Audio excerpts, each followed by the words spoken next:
구역 식구들 반갑습니다.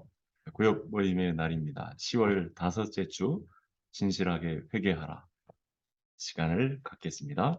찬송 273장 나 주를 멀리 떠났다. 1절만 찬송하겠습니다. 나 주를 멀리 떠났다. 이제 옵니다. 나 죄의 길에 시달려 주여 옵니다. 나 이제 왔으니 내 집을 찾아 주여 나를 받으사 맞아 주소서. 기도하겠습니다. 하나님 감사합니다. 구역 모임을 하려고 합니다. 우리 가운데 오셔서 하나님을 아는 이해가 풍성해지고 또 믿음의 진보를 낳고 어려운 때를 지나는 큰 지혜와 용기와 믿음이 있어서 하나님을 기쁘시게 하는 우리 개성교회 모든 구역 식구들이 되게 해 주옵소서. 예수님의 이름으로 기도하옵나이다. 아멘. 네, 오늘은 10월 다섯째 주 진실하게 회개하라라는 말씀으로 열어가겠습니다. 지난주 오후에 제가 청정교회 서울에 있는 이 가양에 있는 청정교회를 다녀왔는데요. 오후에 남전도회 헌신 예배를 다녀왔는데 찬양의 열기가 뜨거운 우리 교세와 좀 비슷한 교회인데 찬양의 열기가 뜨거운 그런 교회를 다녀와서 제가 오히려 은혜를 받았던 기억이 있습니다. 우리 교회도 이렇게 찬양의 열기가 있고 하나님의 말씀의 가르침의 풍성함이 있고 그래서 하나님을 찬양하는 은혜가 있는 교회가 되기를 바랍니다. 지금 사무엘 하를 오늘까지 이제 보게 되면 이제 다니엘서로 넘어가게 되는데요. 다윗의 인생 말년에 있었던 사건입니다. 인구 조사를 하는 바람에 하나님의 책망을 듣고 다윗뿐만 아니라 이스라엘 전체가 다 하나님의 징계를 받는 그런 과정에 있었습니다. 말씀을 살펴보겠습니다. 첫 번째 문제, 다윗은 하나님을 의지하지 않고 자기 힘을 의지하면서 인구조사를 강행합니다. 하나님이 다윗을 격동시켜 인구조사를 하게 하신 이유가 무엇입니까? 이 모든 일의 전말을 알고 보니까 다윗의 문제뿐만 아니고 이스라엘 전체가 다 죄에 빠져 있었던, 그래서 하나님이 좀 손을 보셔야 되는 그런 때가 이런 것 같습니다. 다윗 개인뿐만 아니라 이스라엘 전체에 진노하셔서 징벌하시려고 인구조사 사건이 터졌다. 이 사건의 모든 전말을 알고 보니 하나님이 이렇게 나서셔서 정리하시는 그런 장면이 나타나고 있습니다. 두 번째, 요압은 인구조사를 명령하는 다윗에게 무엇이라고 대답합니까? 하나님께서 지금보다 더 100배나 더한 백성들을 우리에게 주실 텐데 왜 이렇게 성급하게 인구조사를 하십니까? 하고 그 충정을 보이는 모습이 있는데, 첫 번째 문제와 비교해 보면 사실은 요압도 문제가 있었다고 볼 수 있겠습니다. 세 번째, 인구조사 결과는 무엇입니까?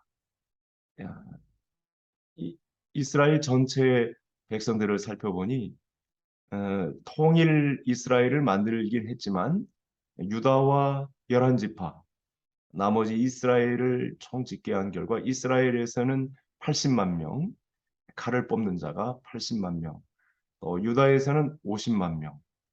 비율로 놓고 따져보면 유다 지파 한 지파가 50대 80, 그러니까 비율적으로는 굉장히 압도적인 그런 수치가 인구조사 결과 나타났습니다.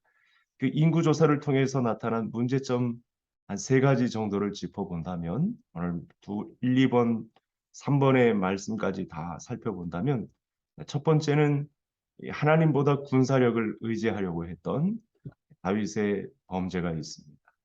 두 번째는 하나님의 백성을 자기 소유 취급하려는 그런 문제가 있었고요. 하나님보다는 다른 것을 더 세상 것을 의지하려는 그런 마음이 믿음의 사람 다윗에게도 유혹으로 다가왔었구나라는 사실을 알 수 있습니다. 우리도 충분히 하나님 아닌 다른 것을 더 의지해서 하나님의 마음을 아프게 하는 일들이 오늘날 펼쳐질 수 있다는 사실을 알 수 있겠습니다. 이제 두 번째 문제, 다윗은 인구조사가 잘못되었다는 것을 깨닫고 즉시 회개합니다. 다윗의 강점이죠. 바세바 사건에서도 그렇고 이 인구조사에서도 그렇고 즉시로 회개하는 모습을 보입니다. 다윗은 인구조사를 마친 후 하나님 앞에서 어떻게 행동합니까? 곧바로 회개합니다.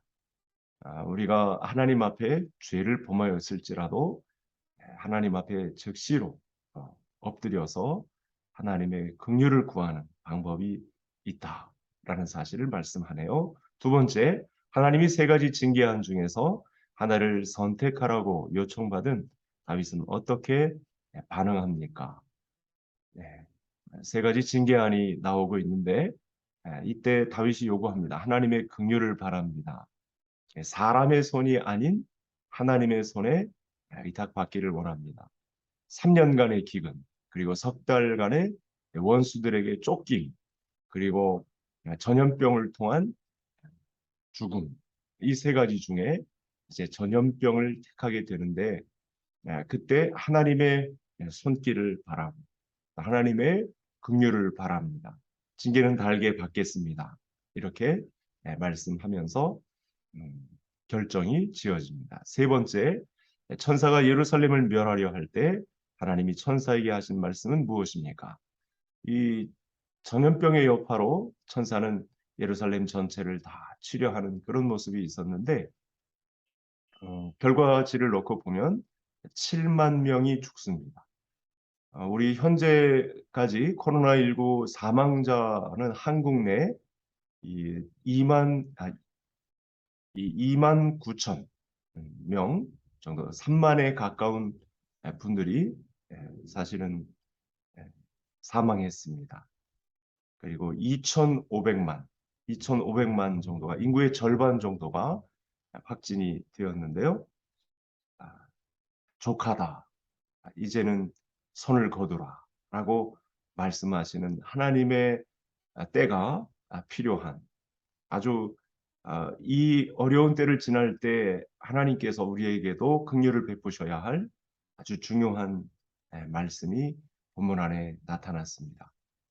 이스라엘과 유다 인구가 더 압도적으로 멸망당한 사망 숫자가 굉장히 많은데 아직도 우리는 현재 진행 중이죠. 거의 말미라고는 하지만 안심을 할 수가 없는 상황인데 계속해서 하나님의 긍휼을 구해야 할 때가 되었습니다.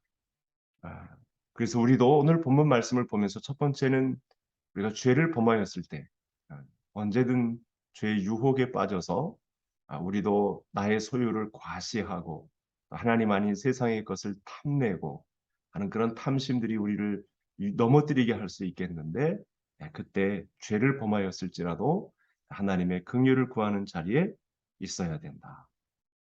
예.